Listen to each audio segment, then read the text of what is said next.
मैं असल में आते हुए वो लाना भूल गया, वो क्या वो मशीन, अच्छा। वो जो मशीन नहीं जिसको कहते हैं वो अगर लाता तो मैं इस पे रख के सर अंदाजा आपके अल्फाज वो मशीन का काम करते हैं कि आप उसमें बैलेंस कर सकें क्या कितना वेटेज है। देखिए आपने मुझे साथ ही वो भटका दिया उससे, मैं वो मशीन का तस्वुर कर रहा था, उस पे रख के इसको तोलने की कोशिश करने लगा था और आपने देखे मुझे भटका दिया। बहरहाल आपका काम ये उछल के कूद जाते हैं।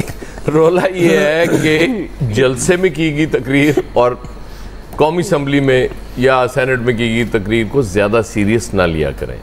ज़ाहिर है वो जज्बात की एक होती है, फिर जवाब भी देना होता है ना जी। वो जो जिस तरह से PTI वाले कल उनके वालिद साहब के हवाले से गुफ्तगू फरमा रहे थे, तो ज़ाहिर है बेटे को जवाब तो देना बनता है कि जब आप उनके वालिद की तकरीर को निशाना बना रहे थे तो फिर वो आपको निशाना बनाएंगे।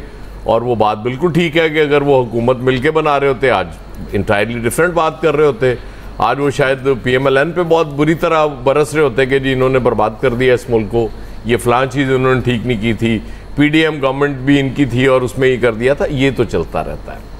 अब मुझे आज वो राना साहब ने बड़ा अच्छा वो याद दिला दिया कि आज जो बहुत सारी प्रेस कॉन्फ्रेंसेज हुई हैं और उससे नतीजा वो निकालने में कामयाब हो गए कि 9 मई की माफ़ी नहीं है। मुझे कामरान टेसोरी साहब का मैं देख रहा था, वो कह रहे थे कि ये जो फैसले सालों में होने चाहिए वो दिनों में कैसे हो रहे हैं। अब हमारे नज़दीक जो लॉ के स्टूडेंट से हम बात करते हैं, उनके माहिरीन से बात करते हैं, वो तो कह रहे थे कि ये दिनों में होने वाले फैसले थे, ये महीनों कैसे लटक गए, कि बहुत पहले ही जमानतें हो जानी चाहिए थी, इतना टाइम लग गया। लेकिन और फिर वो कोई हवा और फिजा बदलने की बात भी कर रहे थे, मुझे नहीं पता वो कहाँ बदल रही है हवा और फिजा के जिसको देख के जजों ने अपने फैसले बदलने शुरू कर दिए हैं, वो जमानतें लेना शुरू कर दी हैं। मुझे नहीं मतलब, मैं तो कामरान टेसोरी साहब चूँकि ये बात कर रहे थे और वो बात भी ज़ाहिर है जब वो बात करते हैं तो समझ आती है कि 9 मई की माफ़ी नहीं है। फैसल वापडा साहब जब बात करते हैं तो समझ आती है 9 मई की माफ़ी नहीं है। वो भी जजों पे अटैक कर रहे थे मुसलसल। तो मुझे नहीं समझता कि ये जजों को हवा और फिजा कहाँ से चेंज नज़र आ रही है। इनको किसने कह दिया कि यार फिजा चेंज होगी, हवा चेंज होगी, आप जमानतें भी ले लो, क्योंकि वो जमानतें लेने के बावजूद वो कैदी तो भी अंदर ही रहेगा ना, क्योंकि साइफर और वो इद्दत वाला केस तो भी उनमें तो नहीं मुअत्तल हुई इनकी सजाएं, तो वो भी अभी इनको शायद ये शुबा पड़ गया है या को मतलब ये तशवीश हो गई है कि कहीं वो जमानतें उसमें भी ना हो जाएं और वो कैदी बाहर ना आ जाए। वो लग तो ऐसी रहे जिस तरह से ये बात कर रहे थे।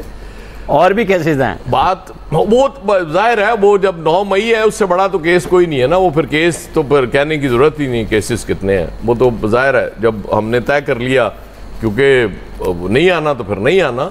मुझे एक चीज़ की समझ नहीं आ रही कि मतलब जो हालात बने हुए हैं इस वक्त मुल्क के, जिसमें पॉलिटिकल स्टेबिलिटी की ज़रूरत है। अभी हमने आज़ाद कश्मीर के एहतजाज को भुगता है, अभी 2 दिन हुए हैं, उस पर भी ECC की मीटिंग में वो 23 अरब रुपए की मंजूरी होनी है। इसके बावजूद हमें समझ नहीं आ रही कि मतलब हालात कितने ख़राब हो चुके हैं और मज़ीद 5 से 7 रुपए जो डालने की बात हो रही है बिजली के बिलों में जी जी वो करने की, तो इसका मतलब है कि क्या इतनी सख्त अभी भी हम में मौजूद है कि हम आराम से उसको भी बर्दाश्त कर लेंगे। और ठीक है जी, बाकी जिसने एहतजाज किया उसने अपना हक ले लिया, हम चूंकि एहतजाज नहीं कर सकते इसी तरह बैठ के एहतजाज कर सकते हैं। आप जरा चीजें देखें तो सही अपने आसपास क्या हो रही हैं कि चाबहार पे मुआहदा कर लिया इंडिया और ईरान ने बंदरगाह पे, और उस पे अमेरिका को जवाब भी दे दिया उनके फॉरेन मिनिस्टर ने जयशंकर ने कि ये बातें ना करो, ये जो पाबंदियों वाली बात कर रहे हो तुम। मतलब हालात एक तरफ ये हैं और आपकी हालत ये थी कि आप ईरानी प्रेसिडेंट को यहाँ बुलवा के उसके बाद छुपते फिर रहे थे कि हमसे को बहुत बड़ा गुनाह हो गया, क्यों बुला लिया हमने। तो खुदारा अगर आप इसके बावजूद ये सारी पॉलिसी सिंगल ट्रैक पे चलनी है जी, तो फिर आपकी मर्जी है, मैं तो इस पे कुछ कह नहीं सकता, मेरी इतनी जरूरत है ना औकात। जी फैसल साहब, जब हम फॉर्म 47 की बात करते हैं ना, तो ये जरदारी साहब को इस बात का क्रेडिट देना पड़ेगा, उसमें हम पीपल्स पार्टी का जिक्र नहीं करते और ऐसा लगता है कि सारी फॉर्म 47 की मैनेजमेंट सिर्फ नून लीग और MQM के लिए हुई थी। ऐसा नहीं है, फॉर्म 47 की बेनिफिशरी पीपल्स पार्टी भी है ये जो कहना है ना कि इमरान खान और तहरीक इंसाफ और पीपल्स पार्टी के पास ऑप्शन था हुकूमत बनाने का, पीपल्स पार्टी के पास ऑप्शन ही नहीं था। किसी भी फॉर्म 47 के बेनिफिशरी के पास अपने तौर पे फैसले करने का कोई ऑप्शन नहीं था। ये एक ज़मीनी हकीकत है। अब आप तस्लीम करें इसको नहीं करें, ये दोनों ऑप्शन जो है वो आपके पास है। लेकिन आमिर साहब का ये कहना बिल्कुल सही है कि ऐवान के अंदर जो है आम आदमी की जो है ना उसके लिए हमें आवाज़ सुनने को ही नहीं मिलती कि कोई वहाँ आम आदमी की जो बात कर रहा हो। पीपल्स पार्टी ने इक़्तिदार में जो है ना अपने जो है जुस्से से और अपने कद से बड़ा जो है ना वो हिस्सा ले लिया है। जितना इक़्तिदार में उसको हिस्सा दे दिया गया, इतना फॉर्म 47 की बेनिफिशरी से नून लीग तो नहीं थी, सिर्फ नून लीग ही जो है वो इतनी ज़्यादा जो है वो ब्लैकमेल क्यों हुई, पीपल्स पार्टी क्यों नहीं ब्लैकमेल हुई? या इन्होंने पत्ते अच्छे खेले, या नून लीग पत्ते अच्छे नहीं खेल पाई, या इनके ताल्लुकात अच्छे थे उनके अच्छे नहीं थे, लेकिन उन्होंने अपने से ज़्यादा हिस्सा ले लिया। अब हिस्सा लेने के बाद तो खाली इंजॉयमेंट कर रहे हैं, अब कुछ दिनों के बाद ये वफाकी काबीना का भी जो है वो हिस्सा बन जाएंगे, वहाँ के भी जो है मज़े लेंगे। आम आदमी की बात जो है वो ऐवान में कोई करने को तैयार नहीं है।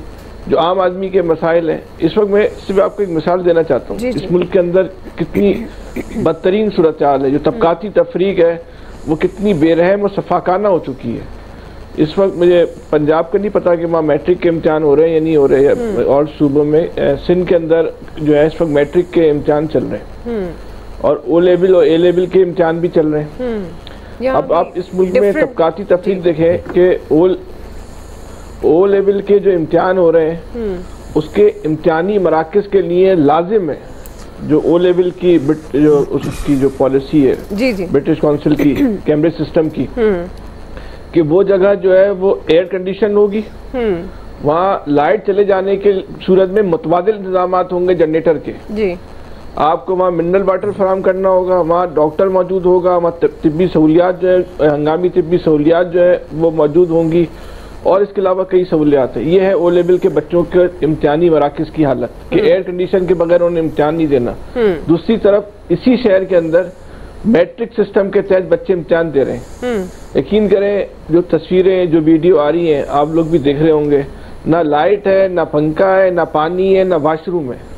ये खुदा की पन्ना, मतलब मैट्रिक एक ऐसी चीज है जहाँ इंसान के मुस्तकबिल का फैसला होता है। सही कि उसने आगे चल के क्या करना है। आप उस जिस हालत में उस बच्चे से आप इम्तिहान दिला रहे हैं उससे आप क्या तवक्का करेंगे वो किस मेयार का इम्तिहान देगा। फिर इन्हीं इमारतों में वो पड़ा है, ना लाइट होती है, ना पंखा होता है, ना पानी होती है, ना वॉशरूम होते हैं, और एक तरफ जो है वो एयर कंडीशन कमरे में बैठ के जो है बच्चे जो है वो इम्तिहान दे रहे हैं। जी। ये जो आपस में नफरतें पैदा होंगी, नफरतों को भी चले आप लानत भेजें, ये जो काबिलियत का फर्क पैदा होगा, ये